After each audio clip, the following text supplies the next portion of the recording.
नमस्कार दोस्तों, R K physical education classes के यूट्यूब चैनल पर आप सभी का हार्दिक स्वागत। दोस्तों, प्रतिदिन की महत्वपूर्ण प्रश्नोत्तरी के हिसाब से जो आज अपने यहाँ पे सीरीज रहेगी वो रहेगी सीरीज नंबर 32। और चैनल पर पहली बार विजिट कर रहे हैं तो आरके फिजिकल एजुकेशन क्लासेज को आप सब्सक्राइब कर ले और बेल आइकन को प्रेस कर ले ताकि आने वाली क्लासों का नोटिफिकेशन आपको मिलता रहे। दोस्तों, जो अपन ने 9,999 क्वेश्चन का जो सीरीज चला रही है उसका पार्ट नंबर यहाँ पे 32 रहेगा। लेकिन क्लास को शुरू करने से पहले सभी दोस्तों एक बार क्लास को शेयर कर दे और यहाँ पे क्लास को लाइक कर दे, फिर अपन यहाँ पे कंटिन्यू करने वाले हैं। तो सभी दोस्त एक बार क्लास को शेयर और लाइक कर दे, फिर अपन यहाँ पे क्लास को कंटिन्यू करेंगे। और आज जो अपनी यहाँ पे सीरीज रहेगी वो रहेगी सीरीज नंबर 32 और उसका यहाँ पे पहला क्वेश्चन यहाँ पे आज स्टार्ट रहेगा, वो रहेगा क्वेश्चन नंबर 568 से स्टार्ट रहेगा। तो यहाँ पे पहला क्वेश्चन देखें दोस्तों यहाँ पे कि अंतर्राष्ट्रीय फुटबॉल महासंघ का गठन कब हुआ। When was the international football federation, जिसे अपन किस नाम से जानते हैं, फीफा के नाम से जानते हैं, इसका यहाँ पे गठन कब हुआ है वो अपने को यहाँ पे बताना है। क्लास में जुड़ गए हैं दोस्तों तो क्लास को शेयर जरूर कर दे एक बार। क्लास को जुड़ने के बाद शेयर और लाइक जरूर कर दे। तो फीफा जो विश्व की सबसे बड़ी फुटबॉल फेडरेशन है दोस्तों यहाँ पे, उसकी यहाँ पे स्थापना पूछी गई है। क्वेश्चन नंबर यहाँ पे 568 में बताना है और जो सही आंसर रहेगा दोस्तों यहाँ पे 1904 के अंदर है, वो यहाँ पे ध्यान रखना है दोस्तों। यहाँ पे फीफा की यहाँ पे फेडरेशन का वो गठन किया गया था जिसका मुख्यालय यहाँ पे ज्यूरिख स्विट्जरलैंड में है, वो अपने को यहाँ पे फैक्ट याद रखना है। देखिए दोस्तों यहाँ पे स्थापना यहाँ पे 1904 रहेगी, लेकिन फीफा का जो मुख्यालय है वो यहाँ पे कौन से, तो ज्यूरिख स्विट्जरलैंड के अंदर इसका यहाँ पे मुख्यालय हेडक्वार्टर यहाँ पे रहने वाला है। नेक्स्ट और आगे क्वेश्चन देखे दोस्तों, यहाँ पे क्वेश्चन रहने वाला है क्वेश्चन नंबर 569 देखे दोस्तों, भारतीय फुटबॉल महासंघ का गठन कब हुआ। दोस्तों यहाँ पे when was the all India football federation, यानी AIFF किस नाम से अपन जानते हैं, जिसे अपन ऑल इंडिया फुटबॉल फेडरेशन के नाम से जानते हैं, तो उसका गठन यहाँ पे पूछा गया है। जैसे फीफा की अपन ने देखा था कि फीफा का गठन कब हुआ था, वो 1904 में हुआ था, जो विश्व की सबसे बड़ी यहाँ पे फुटबॉल की संस्था है। लेकिन भारत की पूछी गई है all India football federation, question number यहाँ पे 569 और सही आंसर रहेगा दोस्तों यहाँ पे 1937 के अंदर है, वो यहाँ पे भारतीय फुटबॉल महासंघ गठन यहाँ पे किया गया था। देखिए दोस्तों यहाँ पे तो 1937 का सही आंसर रहेगा। साथ ही में दोस्तों all India football federation Bharat में फुटबॉल की सर्वोच्च संस्था है और यहाँ पे ध्यान रखना है कि all India football federation is the apex body of the football in India, ये अपने को यहाँ पे यह फैक्ट याद रखना है। तो यहाँ पे फीफा की स्थापना 1904 रहेगी। साथ ही में दोस्तों यहाँ पे भारत के संदर्भ में अगर फुटबॉल फेडरेशन की बात करें तो यहाँ पे 1937, दोनों फैक्ट अपने को यहाँ पे याद रखने हैं। नेक्स्ट और आगे क्वेश्चन देखें दोस्तों यहाँ पे 570 और क्लास को एक बार सभी शेयर कर दिए दोस्तों। डूरंड कप किस खेल से संबंधित है। दोस्तों यहाँ पे डूरंड कप यहाँ पे कौन से खेल से रिलेटेड है वो अपने को यहाँ पे बताना है। क्रिकेट, शतरंज, फुटबॉल, बैडमिंटन। क्वेश्चन नंबर 570 और यहाँ पे दोस्तों एक बार क्लास को जुड़ गए हैं तो सभी दोस्त शेयर कर दे, फिर अपन यहाँ पे क्वेश्चंस की यहाँ पे तेज गति से अपन यहाँ पे देखते हैं। क्वेश्चन नंबर 570 से आंसर रहेगा दोस्तों यहाँ पे फुटबॉल से संबंधित यहाँ पे जो कप है वो डूरंड कप यहाँ से फुटबॉल से रिलेटेड यहाँ पे रहेगा। देखिए दोस्तों यहाँ पे फैक्ट भी दिया गया है कि यहाँ पे जो फुटबॉल से रिलेटेड रहेगा। साथ ही में दोस्तों यहाँ पे डूरंड कप भारत की सबसे पुरानी फुटबॉल प्रतियोगिता है, ये भी अपने को यहाँ पे इंपॉर्टेंट फैक्ट याद रखना है। तो भारत की सबसे पुरानी फुटबॉल अगर कोई प्रतियोगिता पूछ जाए तो यहाँ पे डूरंड कप इसके रिलेटेड जो यहाँ पे फुटबॉल से रिलेटेड यहाँ पे कप रहने वाला है। नेक्स्ट और आगे क्वेश्चन देखे तो यहाँ पे क्वेश्चन नंबर 571, डूरंड कप का आयोजन कब प्रारंभ हुआ वो अपने को यहाँ पे बताना है। दोस्तों जो डूरंड कप है उसका यहाँ पे शुरुआत कब हुई थी। साथ ही में दोस्तों मैंने बताया था अभी पिछले क्वेश्चन में कि डूरंड कप जो भारत की यहाँ पे ध्यान रखना है, भारत की सबसे पुरानी क्या है दोस्तों यहाँ पे सबसे पुरानी यहाँ पे फुटबॉल फेडरेशन प्रतियोगिता है, फुटबॉल प्रतियोगिता है, ये भी अपने को यहाँ पे फैक्ट याद रखना है। जिसकी शुरुआत कब हुई थी दोस्तों यहाँ पे क्वेश्चन नंबर यहाँ पे 571 और जो सही आंसर रहने वाला है दोस्तों यहाँ पे वो 1888 में ध्यान रखना है दोस्तों यहाँ पे। क्वेश्चन नंबर 571 में जो सही आंसर रहेगा दोस्तों यहाँ पे वो इसके यहाँ पे शुरुआत की गई थी। नेक्स्ट और आगे देखिए दोस्तों यहाँ पे क्वेश्चन कि डूरंड कप एशिया की सबसे पुरानी फुटबॉल प्रतियोगिता मानी जाती है। दोस्तों भारत के साथ साथ में ये एशिया की भी सबसे पुरानी यहाँ पे क्या मानी जाती है दोस्तों यहाँ पे फुटबॉल प्रतियोगिता मानी जाती है, ये इंपॉर्टेंट फैक्ट भी अपने को यहाँ पे याद रखना है। नेक्स्ट और आगे देखिए दोस्तों, यहाँ पे क्वेश्चन नंबर रहने वाला है 572। क्वेश्चन नंबर 572 देखिए दोस्तों यहाँ पे कि फीफा विश्व कप 2022 के लिए किस भारतीय कंपनी को अधिकारी के स्पॉन्सर चुना गया था। दोस्तों यहाँ पे फीफा विश्व कप 2022 जो यहाँ पे 2022 के अंदर जो 22वें संस्करण था उसके बारे में पूछा गया है। अभी जो 23वां संस्करण होगा दोस्तों वो 2026 के अंदर होगा। तो फीफा विश्व कप 2022 के बारे में पूछा गया है। ये क्वेश्चन अपन ने यहाँ पे रिलेटेड किया है पिछले वर्ष से संबंधित, इसलिए। और क्वेश्चन नंबर 572 जो सही आंसर रहेगा दोस्तों यहाँ पे वो ध्यान रखना है। अभी जो टाटा है वो यहाँ पे फीफा विश्व कप 2022 जो कतर दोहा के अंदर किया गया था उसका यहाँ पे स्पॉन्सर था। नेक्स्ट और आगे देखिए दोस्तों यहाँ पे, अब देखिए दोस्तों यहाँ पे फैक्ट भी डाला गया था कि फीफा वर्ल्ड कप 2022 का आयोजन कतर के अंदर है, जो कतर दोहा के अंदर है उसमें इसका आयोजन किया गया था। जो कौन से संस्करण था, 22वें संस्करण था। 23वें संस्करण है वो यहाँ पे 2026 के अंदर यहाँ पे किया जाएगा। कहाँ किया जाएगा आप इसका आंसर कमेंट बॉक्स में आप टाइप करें। नेक्स्ट और आगे क्वेश्चन देखिए दोस्तों यहाँ पे क्वेश्चन नंबर 573। ओलंपिक खेलों में फुटबॉल को कब शामिल किया गया था। दोस्तों when was the football included in Olympic games की अपन यहाँ पे बात कर रहे हैं, वो अपने को यहाँ पे बताना है। 1952 हेलेंसिकी, 1908 लंदन, 1912 यहाँ पे स्टॉकहोम और 1916 यहाँ पे जो बर्लिन ओलंपिक था जिसका आयोजन नहीं किया गया था। क्वेश्चन नंबर यहाँ पे 573 में बताना है और सभी दोस्त शेयर भी करते रहे दोस्तों क्लास को। क्वेश्चन नंबर यहाँ पे 573 और जो सही आंसर रहेगा दोस्तों 1908 का जो लंदन ओलंपिक था उसके अंदर ध्यान रखना है यहाँ पे फुटबॉल को पहली बार यहाँ पे ओलंपिक के अंदर यहाँ पे शामिल या इंक्लूड यहाँ पे किया गया था। देखिए दोस्तों फैक्ट के तौर पर देखिए दोस्तों यहाँ पे, तो यहाँ पे ओलंपिक में पुरुष और महिला दोनों फुटबॉल प्रतियोगिताएं होती है। दोस्तों यहाँ पे ओलंपिक के अंदर फुटबॉल की दोनों प्रतियोगिताएं यहाँ पे मेल एंड फीमेल ध्यान रखना है दोस्तों, यहाँ पे मैन एंड वोमेन दोनों से रिलेटेड फुटबॉल प्रतियोगिताएं ओलंपिक के अंदर यहाँ पे आयोजित करवाई जाती है। नेक्स्ट और आगे क्वेश्चन नंबर 574 देखिए दोस्तों, विश्व की प्रथम फुटबॉल प्रतियोगिता कौन सी दोस्तों, which is the world first football competition है वो अपने को यहाँ पे बताना है।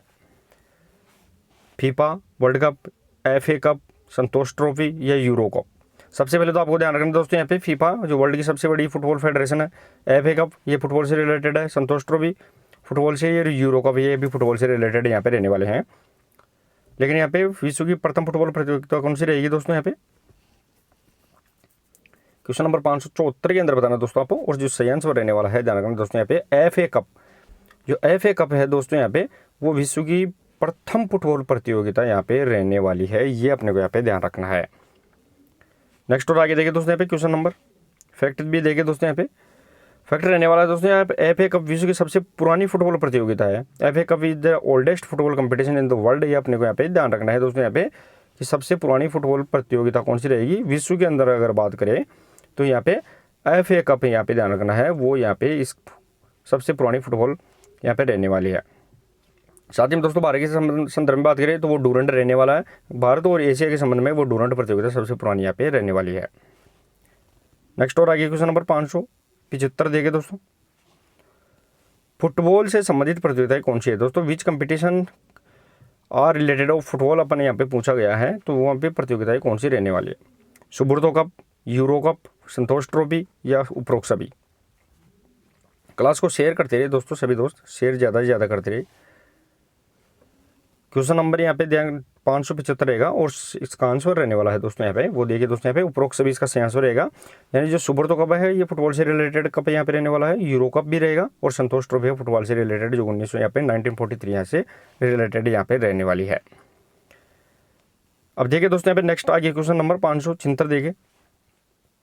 क्वेश्चन नंबर 576 रहेगा, अंतर्राष्ट्रीय स्तर पर फुटबॉल मैदान का माप कितना होता है दोस्तों, which is the international size of football field की अपन यहाँ पे बात कर रहे हैं, वो अपने को यहाँ पे बताना है। यानी एक मानक स्टैंडर्ड की अपन बात कर रहे हैं, ये मानक स्टैंडर्ड होता है उसके अकॉर्डिंग यहाँ पे फुटबॉल यहाँ पे जो ग्राउंड होता है उसके यहाँ पे लंबाई चौड़ाई अपने को यहाँ पे बताना है।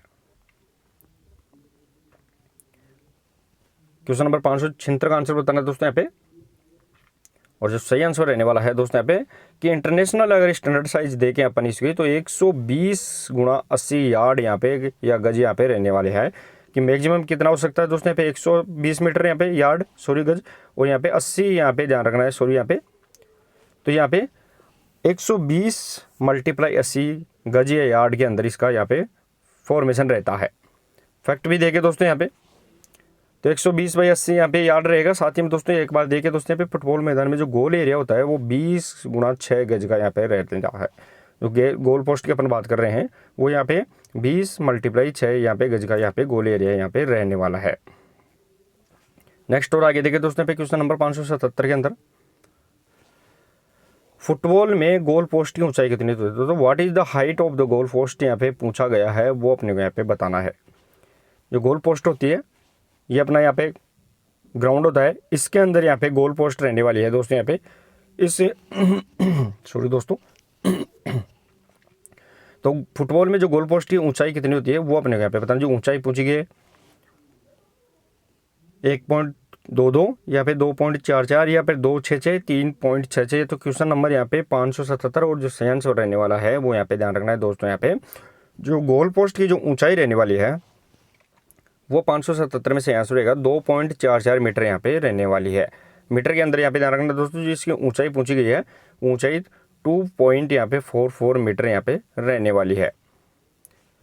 फैक्ट देखिए दोस्तों, आप इंपॉर्टेंट फैक्ट दिए गए हैं, तो इसका सही आंसर यहाँ पे 2.44 मीटर रहेगा। साथ ही में जो गोल पोस्ट की चौड़ाई पूछी जाए दोस्तों, यहाँ पे जो गोल पोस्ट होता है तो इसकी ऊंचाई तो अपन ने देख ली दोस्तों, यहाँ पे ऊंचाई 2.44 मीटर यहाँ पे रहने वाली है। लेकिन अगर इसकी चौड़ाई पूछी जाए ये वाली, तो ये यहाँ पे ध्यान रखना 7.32 मीटर यहाँ पे रहेगी। साथ ही में दोस्तों जो बॉल का वजन होता है फुटबॉल बॉल का वो 410 से 450 ग्राम यहाँ पे रहने वाला है। सेंटर सर्किल की त्रिज्या होती है वो 10 गज यहाँ पे रहने वाली है। जो फुटबॉल के अंदर जो ग्राउंड होता है दोस्तों, यहाँ पे इस ग्राउंड के अंदर वो जो सेंटर सर्किल होता है, इस सेंटर सर्किल के दोस्तों यहाँ पे कितनी यहाँ पे 10 गज यहाँ पे इसकी त्रिज्या यहाँ पे रहने वाली है। साथ ही में दोस्तों यहाँ पे रेखाओं की मोटाई देखिए तो अपन जो मार्किंग होती है उसमें 12 सेंटीमीटर की होती है। और यहाँ पे ऑफसाइड नियम फुटबॉल से संबंधित होता है। जो ऑफसाइड नियम भी होता है ये फुटबॉल से रिलेटेड यहाँ पे नियम होता है, ये अपने को यहाँ पे फैक्ट याद रखना है।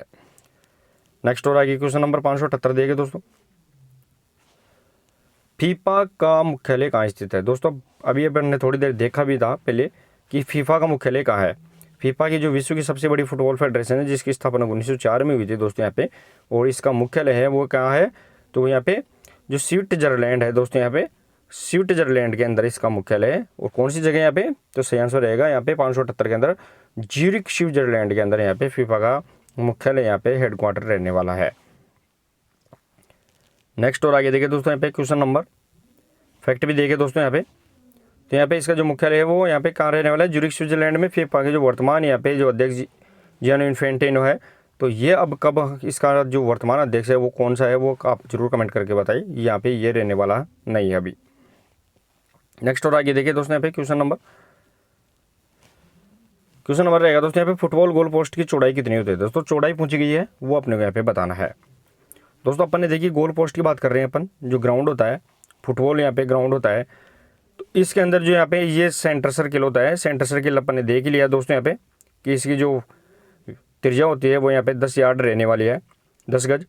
इसमें दोस्तों आपको जो गोल पोस्ट दिया गया है, इस गोल पोस्ट की अपन ने ऊंचाई देखी थी कि यहाँ पे 2.44 मीटर रहेगी। चौड़ाई अपने को बताना है क्वेश्चन नंबर यहाँ पे 579 के अंदर, और जो सही आंसर रहेगा दोस्तों यहाँ पे 7.32 मीटर यहाँ पे इसकी यहाँ पे चौड़ाई रहने वाली है। नेक्स्ट और आगे देखिए दोस्तों यहाँ पे क्वेश्चन नंबर 580। क्वेश्चन नंबर 580 रहेगा दोस्तों यहाँ पे महिला फुटबॉल प्रतियोगिता की राष्ट्रीय विजेता को कौन सी ट्रॉफी दी जाती है। महिला फुटबॉल विजेता की बात कर रहे हैं, उसकी जो राष्ट्रीय विजेता नेशनल यहाँ पे विनर टीम होती है उसको यहाँ पे कौन सी ट्रॉफी यहाँ पे दी जाती है। Lady Ratan Tata trophy, Begum Hazrat Mahal trophy, संतोष ट्रॉफी या मर्डेका कप। दोस्तों खूब बहुत बार एग्जाम में मर्डेका कप पूछा जाता है कि मर्डेका कप कौन से खेल से संबंधित है, तो यहाँ पे फुटबॉल से रिलेटेड यहाँ पे रहने वाला है क्वेश्चन नंबर 580। और जो सही आंसर रहेगा दोस्तों यहाँ पे कि महिला फुटबॉल प्रतियोगिता की राष्ट्रीय विजेता को जो ट्रॉफी दी जाती है वो इसका सही आंसर रहेगा दोस्तों यहाँ पे बेगम हजरत महल ट्रॉफी है, वो यहाँ पे नेशनल वुमेन्स विनर टीम को यहाँ पे दी जाने वाली ट्रॉफी यहाँ पे रहेगी। नेक्स्ट और आगे क्वेश्चन नंबर 581 देखिए दोस्तों, पेरी ओब्राइन तकनीक किस खेल में विकसित हुई। दोस्तों पेरी ओब्राइन टेक्निक की अपन बात कर रहे हैं, वो कौन से यहाँ पे गेम से रिलेटेड है वो अपने को यहाँ पे बताना है। कौन से ओलंपिक के अंदर यहाँ पे इसको पहली बार है इसका यहाँ पे विकसित की गई थी। पेरी ओब्राइन टेक्निक की बात कर रहे हैं दोस्तों यहाँ पे, तो 1968 मेक्सिको सिटी, 1952 हेलेंसिकी, 1948 लंदन या 1928 एम्स्टर्डम। पेरी ओब्रायन टेक्निक की बात करें दोस्तों यहाँ पे क्वेश्चन नंबर 581 और जो सही आंसर रहने वाला है वो यहाँ पे ध्यान रखना दोस्तों, यहाँ पे 1952 का जो हेलेंसिकी ओलंपिक था उसके अंदर है वो यहाँ पे पेरी ओब्रायन टेक्निक यहाँ पे विकसित की गई थी। ये अपने को यहाँ पे फैक्ट याद रखना है। नेक्स्ट और आगे क्वेश्चन नंबर देखिए दोस्तों यहाँ पे 582, पेरी ओब्रायन तकनीक किस खेल से संबंधित है। पेरी ओब्रायन जो टेक्निक है दोस्तों यहाँ पे वो कौन से खेल से संबंधित है यहाँ पे रहने वाली है वो बताना है अपने को। दोस्तों यहाँ पे कब विकसित की गई थी, अभी जस्ट अपन ने देखा है कि 1952 का जो हेलेंसिकी ओलंपिक था उसमें पेरी ओब्रायन टेक्निक को यहाँ पे विकसित की गई थी। तो कौन से खेल से रिलेटेड रहने वाली है। क्वेश्चन नंबर यहाँ पे 582 और जो सही आंसर रहने वाला है दोस्तों आपको वो मैं बताऊँ यहाँ पे गोला फेंक यानी जो शॉर्ट पुट है उसमें है वो यहाँ पे ध्यान रखना है दोस्तों। यहाँ पे पेरी ओब्रायन टेक्निक जो 1952 हेलेंसिकी ओलंपिक के अंदर यहाँ पे पहली बार देखने को अपने को मिली थी। तो यहाँ पे शॉर्ट पुट इसका सही आंसर यहाँ पे रहने वाला है। नेक्स्ट और आगे देखिए दोस्तों यहाँ पे क्वेश्चन नंबर 583। क्वेश्चन नंबर 583 रहेगा दोस्तों यहाँ पे फोर्स फ्री फ्लोप टेक्निक का किस ओलंपिक में हुआ था। यानी फोर्स फ्री फ्लोप टेक्निक है इसका यहाँ पे कौन से ओलंपिक के अंदर यहाँ पे विकसित हुई थी वो अपने को बताना है। दोस्तों अपन ने पेरी ओब्रायन टेक्निक अपन ने देखी है जो 1952 के ओलंपिक के अंदर है, यहाँ पे शॉर्ट पुट से रिलेटेड यहाँ पे रहने वाली है। लेकिन यहाँ पे फोर्स फ्री तकनीक पूछी गई है तो कौन से ओलंपिक से रिलेटेड रहेगी दोस्तों यहाँ पे। क्वेश्चन नंबर यहाँ पे 583 और जो सही आंसर रहेगा दोस्तों 1968 का जो मैक्सिको सिटी ओलंपिक था उसके अंदर यहाँ पे पेरी फोर्स फ्री फ्लोप टेक्निक यहाँ पे रहने वाली है जो कौन से यहाँ पे हाई जंप से रिलेटेड यहाँ पे टेक्निक थी। देखिए दोस्तों यहाँ पे क्वेश्चन पूछा गया है दोस्तों यहाँ पे नेक्स्ट कि फोर्स फ्री फ्लोप टेक्निक किस खेल से संबंधित है वो अपने को यहाँ पे बताना है। अब दोस्तों फोर्स फ्री टेक्निक है वो यहाँ पे 1968 का मैक्सिको सिटी ओलंपिक के अंदर यहाँ पे इसका विकास हुआ था। पेरी ओब्रायन टेक्निक अपन ने देख ली दोस्तों यहाँ पे पेरी ओब्रायन 1952 की हेलेंसिकी ओलंपिक जो यहाँ पे शॉर्ट पुट से रिलेटेड थी। अभी यहाँ पे जो फोर्स फ्री फ्लोप टेक्निक 1968 मैक्सिको सिटी और यहाँ पे गेम से रिलेटेड रहने वाला है क्वेश्चन नंबर 584। तो मैंने बताया था दोस्तों यहाँ पे कि जो हाई जंप है उसमें यहाँ पे फोर्स फ्री फ्लोप टेक्निक यहाँ पे यूज की गई थी, ये अपने को यहाँ पे ध्यान रखना है। नेक्स्ट और आगे क्वेश्चन नंबर 585 देखिए, क्लास को शेयर करते रहिए दोस्तों सभी दोस्त। क्वेश्चन नंबर 585 रहेगा दोस्तों अपना प्लास्टिक इंडिकेटर का प्रयोग किस खेल में किया जाता है। दोस्तों यहाँ पे प्लास्टिक इंडिकेटर की अपन बात कर रहे हैं, इसका यहाँ पे टेक्निक है यहाँ पे यूज है वो कौन से यहाँ पे इवेंट्स के अंदर यहाँ पे किया जाता है। High jump, triple jump, pole vault या लंबी कूद। प्लास्टिक इंडिकेटर की बात करें दोस्तों अपन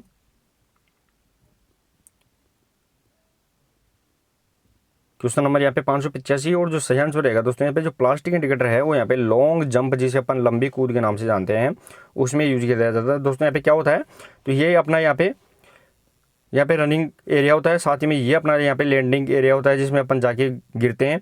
यहाँ पे दोस्तों यहाँ पे जो टेक ऑफ जोन होता है इस टेक ऑफ एरिया के अंदर ही दोस्तों यहाँ पे एक इंडिकेटर फाउल के जजमेंट के लिए यहाँ पे यानी फाउल होता है, उस फाउल के जजमेंट के लिए दोस्तों यहाँ पे क्या लगाया जाता है प्लास्टिक इंडिकेटर जिसकी लंबाई यहाँ पे 1.20 से 1.25 मीटर यहाँ पे रहने वाली है। नेक्स्ट और आगे देखिए दोस्तों यहाँ पे क्वेश्चन नंबर 586 महिलाओं से संबंधित बाधा दौड़ कौन सी है। दोस्तों यहाँ पे विच हर्डल रेस की अपन बात कर रहे हैं वो यहाँ पे कौन सी वुमेन से रिलेटेड यहाँ पे रहने वाली है।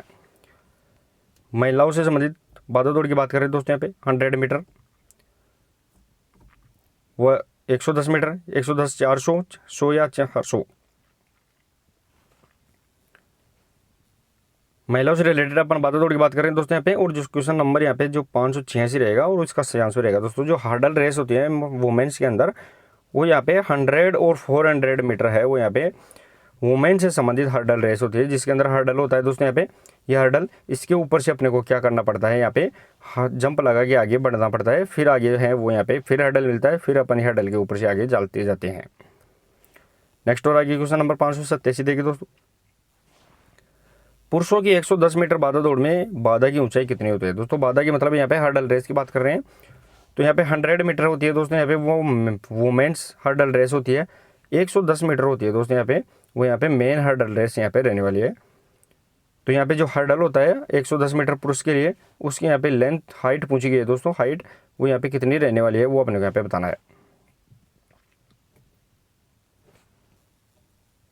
क्वेश्चन नंबर यहाँ पे 587 और जो सही आंसर रहेगा दोस्तों यहाँ पे ध्यान रखना है 1.067 मीटर है वो यहाँ पे पुरुष मेंस 110 मीटर हर्डल यहाँ पे रेस, इसकी हाइट यहाँ पे हर्डल की रहने वाली है, यानी इसकी वो हाइट कितनी रहेगी 1.067 मीटर यहाँ पे रहने वाली है।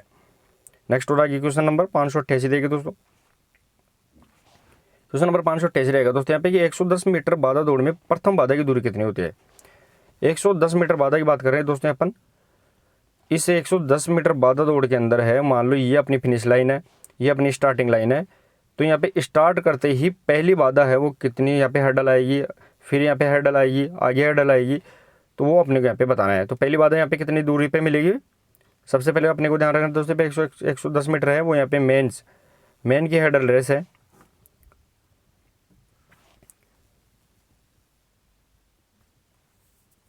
क्वेश्चन नंबर यहाँ पे 588 और जो सही आंसर रहेगा दोस्तों यहाँ पे वो ध्यान रखना है कि 13.72 मीटर की दूरी पे पहली हर्डल अपने को यहाँ पे मिलेगी, बाकी हर्डल है यहाँ पे, और लास्ट फिनिश हर्डल है वो कितनी दूरी पे मिलेगी वो भी अपने को यहाँ पे कमेंट करके जरूर बताना है। तो 13.72 पे यहाँ पे पहले हर्डल यहाँ पे मिलने वाली है। नेक्स्ट और आगे देखिए दोस्तों, यहाँ पे फैक्ट भी दिया गया है, तो 13.72 इसका सही आंसर रहेगा। साथ ही में दोस्तों अंतिम बाधा से फिनिश लाइन की दूरी वो 14.02 यहाँ पे रहने वाली है। यानी पहली बाधा तो कब आएगी, शुरुआत की जो हर्डल है दोस्तों यहाँ पे पहली हर्डल वो यहाँ पे स्टार्टिंग लाइन से कितनी दूरी पे आ जाएगी, तो स्टार्टिंग लाइन से है वो यहाँ पे 13.72 मीटर की दूरी पे आएगी, और अंतिम बाधा की दूरी है वो फिनिश लाइन से कितनी दूरी पे रहेगी, तो यहाँ पे 14.02 यहाँ पे रहने वाली है। ये भी अपने को यहाँ पे फैक्ट याद रखना है। नेक्स्ट और आगे देखिए दोस्तों, यहाँ पे क्वेश्चन नंबर 589, महिलाओं की 100 मीटर बाधा दौड़ में अंतिम बाधा से फिनिश लाइन की दूरी कितनी होती है। दोस्तों यहाँ पे महिलाओं की अपन बात कर रहे हैं, तो उसके यहाँ पे जो फिनिश लाइन होती है ये वाली, इससे है यहाँ पे अंतिम बाधा है उसकी दूरी यहाँ पे पूछी गई है, वो अपने को यहाँ पे बताना है कि कितनी दूरी पे यहाँ पे रहती है। क्वेश्चन नंबर यहाँ पे 589 का आंसर बताना दोस्तों यहाँ पे, और जो सही आंसर रहेगा दोस्तों यहाँ पे वो रहने वाला है कि 10.5 मीटर यहाँ पे अंतिम बाधा से फिनिश लाइन की यहाँ पे दूरी रहने वाली है। पुरुषों में अंतिम बाधा से फिनिश लाइन की दूरी अपन ने देखा था दोस्तों यहाँ पे 14.02 यहाँ पे मीटर थी, लेकिन महिलाओं के देखे तो वो 10.5 यहाँ पे रहने वाली है। नेक्स्ट और आगे देखिए दोस्तों यहाँ पे क्वेश्चन नंबर 590। क्वेश्चन नंबर 590 रहेगा दोस्तों यहाँ पे होप स्टेप जंप किसे कहा जाता है। दोस्तों अपन होप स्टेप जंप की बात कर रहे हैं, वो किसे कहा जाता है, pole vault, shot put, discus throw या ट्रिपल जंप। क्वेश्चन नंबर यहाँ पे 590 का आंसर बताना दोस्तों। होप स्टेप जंप की अपन बात कर रहे हैं, और सही आंसर रहेगा दोस्तों होप स्टेप जंप है 590 का सही आंसर रहेगा दोस्तों यहाँ पे ट्रिपल जंप, जिसे अपन त्रिकूद के नाम से जानते हैं, उसे अपन होप स्टेप जंप के नाम से भी अपन इसे जानते हैं, वो भी अपने को यहाँ पे ध्यान रखना है। नेक्स्ट और आगे क्वेश्चन देखिए दोस्तों यहाँ पे क्वेश्चन नंबर 591, महिलाओं के ट्रिपल जंप में टेक ऑफ बोर्ड की दूरी कितनी होती है। दोस्तों यहाँ पे महिलाओं को जो ट्रिपल जंप होता है, जिसे अपन होप स्टेप जंप के नाम से भी जानते हैं, होप स्टेप और जंप के नाम से जानते हैं, उसमें है दोस्तों यहाँ पे टेक ऑफ बोर्ड की दूरी पूछी गई है। दोस्तों ये क्या होता है, ये इसका रनिंग एरिया होता है, साथ ही में दोस्तों यहाँ पे ये अपना इसका लैंडिंग एरिया होता है। अब इसमें दोस्तों यहाँ पे जो टेक ऑफ जोन होता है महिलाओं के लिए, लैंडिंग जोन से कितनी दूरी पे होता है, तो यहाँ पे क्वेश्चन नंबर 591, और जो सही आंसर रहेगा दोस्तों यहाँ पे 11 मीटर की दूरी पे यहाँ पे ध्यान रखना है। वो यहाँ पे क्या रहेगा दोस्तों 11 मीटर की दूरी पे, यानी इससे 11 मीटर की दूरी पे है वो क्या रहने वाला है, टेक ऑफ जोन यहाँ पे रहने वाला है, टेक ऑफ बोर्ड यहाँ पे रहने वाला है। नेक्स्ट और आगे क्वेश्चन नंबर 592 देखिए दोस्तों यहाँ पे लंबी कूद में टेको बोर्ड की चौड़ाई कितनी होती है। दोस्तों यहाँ पे लॉन्ग जंप की अपन बात कर रहे हैं, उसमें टेको बोर्ड की यहाँ पे चौड़ाई पूछी गई है, वो अपने को यहाँ पे बताना है। दोस्तों लंबी कूद में ये लैंडिंग एरिया है, ये इसका यहाँ पे अप्रोच एरिया है, रनिंग एरिया है, इसमें जो टेको बोर्ड लगा होता है यहाँ पे जंप लेने के लिए, इसकी यहाँ पे चौड़ाई पूछी गई है दोस्तों, वो अपने को यहाँ पे बताना है, चौड़ाई कितनी यहाँ पे रहने वाली है। क्वेश्चन नंबर 592 में बताना है दोस्तों, और जो सही आंसर रहेगा दोस्तों यहाँ पे वो रहने वाला है यहाँ पे 20 सेंटीमीटर, यानी अगर चौड़ाई पूछी जाए तो इसकी 20 सेंटीमीटर यहाँ पे रहने वाली है। 20 सेंटीमीटर चौड़ा यहाँ पे क्या रहता है दोस्तों, यहाँ पे टेक ऑफ बोर्ड यहाँ पे लगा हुआ था, जिसके ऊपर पैर रखते ही जंप लेके अपन यहाँ पे लैंडिंग एरिया के अंदर यहाँ पे गिरते हैं। नेक्स्ट और आगे देखिए दोस्तों यहाँ पे क्वेश्चन नंबर 593, लंबी कूद में प्लास्टिक इंडिकेटर की चौड़ाई कितनी होती है। दोस्तों यहाँ पे लॉन्ग जंप की अपन बात कर रहे हैं, उसमें प्लास्टिक इंडिकेटर की यहाँ पे चौड़ाई पूछी गई है। प्लास्टिक इंडिकेटर क्या करता है दोस्तों, तो प्लास्टिक इंडिकेटर होता है वो यहाँ पे फाउल का जजमेंट जो फाउल होता है दोस्तों, इस फाउल का जजमेंट करने के लिए है वो यहाँ पे लगाया जाता है कि खिलाड़ी ने कहीं लाइन यहाँ पे क्रॉस ना कर दी हो। क्वेश्चन नंबर 593, और जो सही आंसर रहेगा दोस्तों यहाँ पे वो ध्यान रखना है, यहाँ पे 10 सेंटीमीटर 10 सेंटीमीटर चौड़ा यहाँ पे क्या होता है दोस्तों, यहाँ पे प्लास्टिक इंडिकेटर रहेगा। और 20 सेंटीमीटर चौड़ा यहाँ पे क्या रहने वाला है, वो यहाँ पे टेको बोर्ड यहाँ पे रहने वाला है। ये भी अपने को यहाँ पे ध्यान रखना है। तो यहाँ पे टेको बोर्ड का आधा चौड़ा क्या रहेगा, प्लास्टिक इंडिकेटर यहाँ पे रहने वाला है। नेक्स्ट और आगे देखिए दोस्तों, यहाँ पे क्वेश्चन नंबर 594, पोल वाल्ट में क्रॉस बार का वजन कितना होता है। दोस्तों यहाँ पे पोल वाल्ट की बात कर रहे हैं अपन, जिसे अपन किस नाम से जानते हैं, बांस कूद के नाम से भी जानते हैं। तो इसके अंदर है वो क्रॉस बार का यहाँ पे वजन कितना रहने वाला है, 2 किलोग्राम, 3 किलोग्राम या 2.25 किलोग्राम या फिर 3.25 किलोग्राम, वो अपने को यहाँ पे बताना है। दोस्तों यहाँ पे जो पोल वाल्ट के अंदर ये बड़े बड़े अपने ऑपरेटर्स लगे हुए हैं, इनके ऊपर यहाँ पे क्रॉस बार लगी हुई होती है, जिसके ऊपर से कूदते हैं अपन जाके। तो क्वेश्चन नंबर यहाँ पे 594, और जो सही आंसर रहेगा दोस्तों यहाँ पे 2.25 यहाँ पे किलोग्राम, यानी लगभग 2 किलोग्राम 250 ग्राम यहाँ पे रहने वाला है। 2.25 किलोग्राम है दोस्तों यहाँ पे वो क्रॉस बार का वजन यहाँ पे रहेगा। नेक्स्ट और आगे देखिए दोस्तों, यहाँ पे क्वेश्चन नंबर 595, निम्न में से दोस्तों यहाँ पे निम्न में से ऊंची कूद की तकनीक कौन सी नहीं है। दोस्तों हाई जंप की टेक्निक कौन सी नहीं है, वो अपने यहाँ पे बताना है। दोस्तों फॉर्स फ्लो मैंने बताया था 1968 के अंदर यहाँ पे बनी थी पहली बार, 1968 मैक्सिको सिटी ओलंपिक में बनी थी। फॉर्स फ्लो, सीजर, स्ट्रेडल और ग्लाइडिंग, कौन सी यहाँ पे नहीं रही है, वो अपने यहाँ पे बताना है।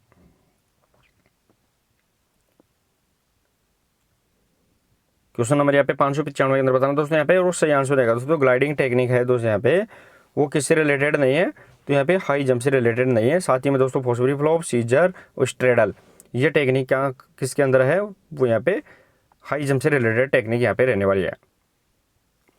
नेक्स्ट और आगे देखिए दोस्तों, यहाँ पे फैक्ट भी दिया गया है दोस्तों।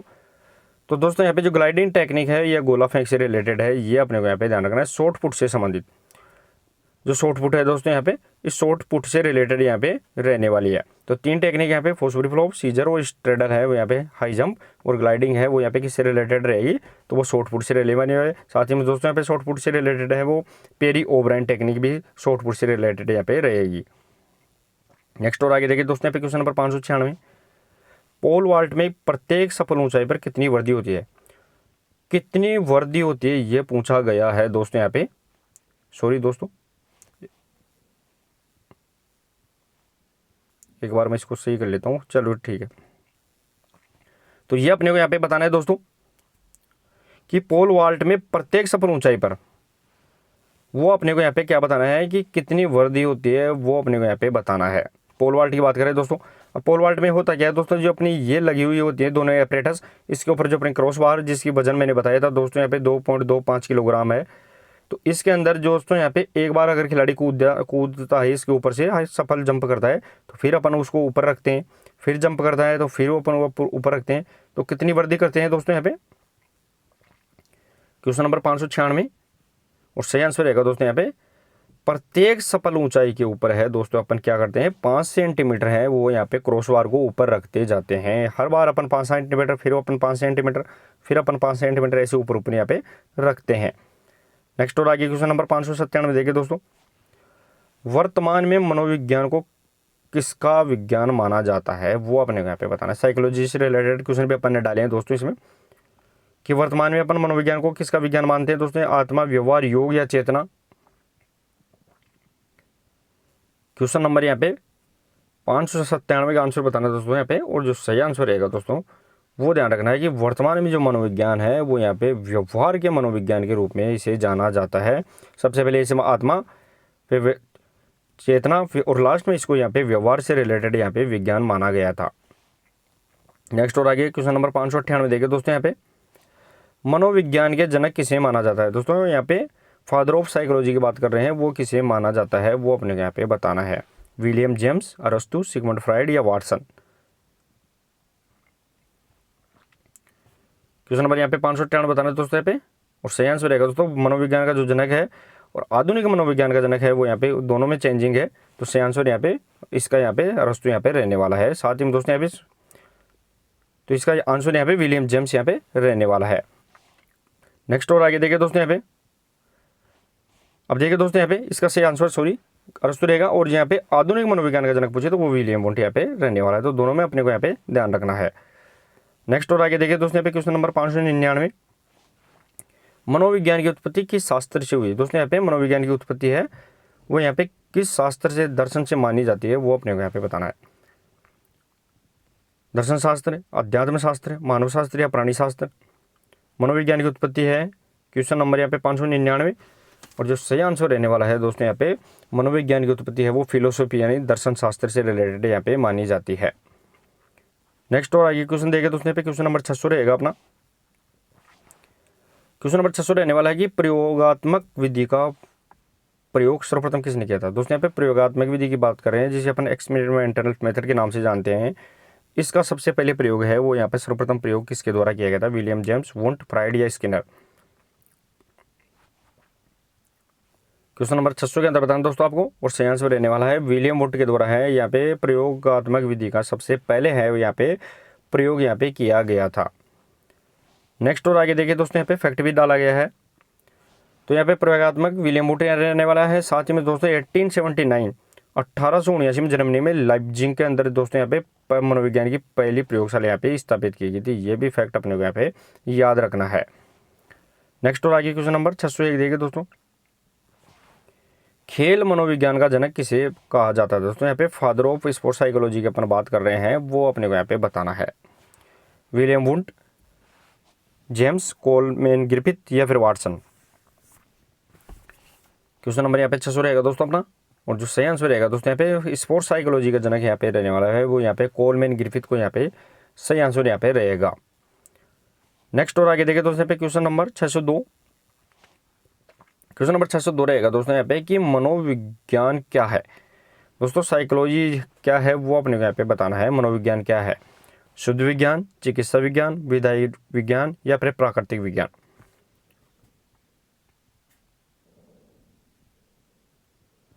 क्वेश्चन नंबर यहाँ पे 602 का आंसर बताना है दोस्तों आपको, और जो सही आंसर रहेगा दोस्तों यहाँ पे कि जो मनोविज्ञान है ये विधायक विज्ञान जिसे अपन नॉर्मेटिव साइंस के नाम से जानते हैं, इंग्लिश में अपन को इसका यहाँ पे ऑप्शन ध्यान रखना है। तो यहाँ पे नॉर्मेटिव यहाँ पे और साइंस यहाँ पे रहने वाली है, विधायक विज्ञान यहाँ पे रहने वाली है। नेक्स्ट और आगे क्वेश्चन नंबर 603 देखिए दोस्तों, साइकोलॉजी शब्द की उत्पत्ति किस भाषा से हुई। दोस्तों यहाँ पे साइकोलॉजी शब्द की अपन बात कर रहे हैं दोस्तों यहाँ पे, तो साइकोलॉजी शब्द की उत्पत्ति किस भाषा से यहाँ पे रहने वाली है वो अपने यहाँ पे बताना है। लैटिन, यूनानी, अंग्रेजी या फ्रेंच। क्वेश्चन नंबर 603 का आंसर बताना है दोस्तों आपको, और जो सही आंसर रहेगा दोस्तों यहाँ पे 603 का जो आंसर रहने वाला है कि जो साइकोलॉजी शब्द है, जो इंग्लिश शब्द अपन ने देख रखा है साइकोलॉजी, इस शब्द की जो उत्पत्ति हुई है दोस्तों यहाँ पे क्वेश्चन नंबर 603 में, तो वो यूनानी यानी ग्रीक भाषा से यहाँ पे रिलेटेड रहने वाली है। ये इसका सही आंसर यहाँ पे रहेगा। नेक्स्ट और आगे देखिए दोस्तों यहाँ पे क्वेश्चन नंबर 604, क्वेश्चन नंबर 604 रहेगा दोस्तों यहाँ पे मनोविज्ञान शब्द की उत्पत्ति किस भाषा से हुई है। दोस्तों अभी अपन ने साइकोलॉजी शब्द की देखी है कि साइकोलॉजी की किस भाषा से, तो वो ग्रीक भाषा के यूनानी भाषा से संबंधित माने गए थे दोस्तों यहाँ पे यूनानी भाषा। अब यहाँ पे जो मनोविज्ञान शब्द है इसकी उत्पत्ति पूछी गई है वो अपने को यहाँ पे बताना है। क्वेश्चन नंबर यहाँ पे 604 के अंदर बताना है, और सही आंसर रहने वाला है दोस्तों यहाँ पे जो मनोविज्ञान शब्द की उत्पत्ति है वो यहाँ पे ध्यान रखना है, ग्रीक भाषा से रिलेटेड यहाँ पे रहने वाली है। ग्रीक भाषा से संबंधित यहाँ पे मनोविज्ञान, और यहाँ पे यूनानी भाषा से रिलेटेड यहाँ पे साइकोलॉजी यहाँ पे रहने वाली, ये भी अपने को यहाँ पे ध्यान रखना है। नेक्स्ट और आगे क्वेश्चन नंबर 605 देखिए दोस्तों, प्रश्नावली विधि का सर्वप्रथम प्रयोग किसने किया था। दोस्तों यहाँ पे who first use of questionnaire method की अपन बात कर रहे हैं, प्रश्नावली विधि की बात कर रहे हैं, वो अपने को यहाँ पे बताना है। वाटसन, वुडवर्थ, सिगमंड फ्राइड या फिर स्किनर। प्रश्नावली विधि की बात कर रहे हैं दोस्तों अपन क्वेश्चन नंबर 605, और जो सही आंसर रहेगा दोस्तों जो वुडवर्थ के द्वारा है वो सबसे पहले है वो प्रश्नावली विधि का यहाँ पे प्रयोग किया गया था। तो सही आंसर रहेगा दोस्तों यहाँ पे वुडवर्थ, इसका सही आंसर यहाँ पे रहने वाला है। नेक्स्ट और आगे क्वेश्चन नंबर 606 देखिए दोस्तों, 606 रहेगा दोस्तों यहाँ पे कि शारीरिक क्रियाओं का अध्ययन किस मनोवैज्ञानिक आधार पर किया जाता है। शारीरिक क्रियाओं का अपन अध्ययन है, स्टडी ऑफ फिजिकल एक्टिविटीज है दोस्तों यहाँ पे, वो कौन सी मनोवैज्ञानिक यहाँ पे आधार पर बेस पर किया जाता है वो अपने को यहाँ पे बताना है। बाल मनोविज्ञान, सामाजिक मनोविज्ञान, खेल मनोविज्ञान या फिर नैदानिक मनोविज्ञान। क्वेश्चन नंबर 606, और जो सही आंसर रहेगा दोस्तों यहाँ पे वो स्पोर्ट्स साइकोलॉजी के आधार पर अपन क्या करते हैं कि जो फिजिकल एक्टिविटीज़ है उनको अपन यहाँ पे बेस के आधार पर अपन इसको क्रियाओं का अध्ययन यहाँ पे स्टडी यहाँ पे करते हैं। नेक्स्ट और आगे क्वेश्चन नंबर 607 देखिए दोस्तों, शेष अवस्था को सीखने का आदर्श काल किसने कहा? शेष अवस्था को सीखने का आदर्श काल है वो किसके द्वारा यहाँ पे कहा गया है, वो अपने को यहाँ पे बताना है। दोस्तों शिशुअवस्था, बाल्यावस्था, किशोरावस्था, युवावस्था, तो यहाँ पे शेष अवस्था की बात कर रहे हैं। शेष अवस्था को सीखने का आदर्श काल है वो किसके द्वारा यहाँ पे बताया गया है? क्वेश्चन नंबर यहाँ पे 607 और जो सही आंसर रहेगा दोस्तों यहाँ पे वैलेंटाइन के द्वारा है वो यहाँ पे शेष अवस्था को सीखने का है यहाँ पे आदर्श काल माना गया है। नेक्स्ट और आगे क्वेश्चन देखें दोस्तों यहाँ पे 608, मिथ्या परिपक्वता का काल किसे कहा जाता है? दोस्तों यहाँ पे मिथ्या परिपक्वता का काल है वो किसे कहा जाता है, वो अपने को यहाँ पे बताना है। किशोरावस्था, शेषावस्था, बाल्यावस्था, युवावस्था। क्वेश्चन नंबर यहाँ पे 608 का आंसर बताना है और सही आंसर रहेगा दोस्तों यहाँ पे मिथ्या परिपक्वता का जो काल माना गया है वो यहाँ पे बाल्यावस्था या को मिथ्या परिपक्वता या छद्म काल के यहाँ पे माना गया है। नेक्स्ट और आगे क्वेश्चन नंबर 609, किस अवस्था को नायक पूजा की अवस्था कहा जाता है? दोस्तों यहाँ पे कौन सी अवस्था है उसको अपन नायक पूजा, जिसे अपन हीरोशॉपी के नाम से जानते हैं, वर्शिप के नाम से, वो यहाँ पे स्टेज कौन सी यहाँ पे रहने वाली है? क्वेश्चन नंबर यहाँ पे 609 और जो सही आंसर रहेगा दोस्तों यहाँ पे कि जो किशोरावस्था होती है उसे अपन नायक पूजा या हीरोशिप के नाम से है, स्टेज के नाम से जानते हैं, क्योंकि अपन इसके अंदर इस अवस्था के अंदर है वो किसी महान व्यक्ति को अपना आदर्श मान के चलते हैं। ये अपने को यहाँ पे ध्यान रखना है। नेक्स्ट और आगे क्वेश्चन नंबर 610 देखिए दोस्तों, बाल्यावस्था को छद्म परिपक्वता का काल किसने कहा है? दोस्तों बाल्यावस्था को छद्म परिपक्वता का काल किसके द्वारा कहा गया है, वो अपने यहाँ पे बताना है। बाल्यावस्था को छद्म परिपक्वता का काल, साथ ही दोस्तों अपने इसमें मिथ्या और परिपक्वता का काल भी देखा था। क्वेश्चन नंबर यहाँ पे 610 से आंसर होगा दोस्तों रोस महोदय के द्वारा है, ध्यान रखना है। बाल्यावस्था को छद्म परिपक्वता और मिथ्या परिपक्वता का काल भी इसमें बताया गया है। तो चलिए दोस्तों ये लगभग अपने 50 से 55 क्वेश्चन आज की MCQs अपन ने लिए हैं। तो कितने आंसर आप सही कर पाए वो कमेंट बॉक्स में स्कोर अपना शेयर करिए। क्लास कैसी लगी वो भी जरूर बताइए। अगर क्लास अच्छी लगी तो क्लास को जरूर शेयर और लाइक करें। और फिर अपन मिलते हैं दोस्तों एक नेक्स्ट और इम्पोर्टेंट प्रश्नोत्तरी के साथ। तब तक के लिए धन्यवाद। Thank you so much.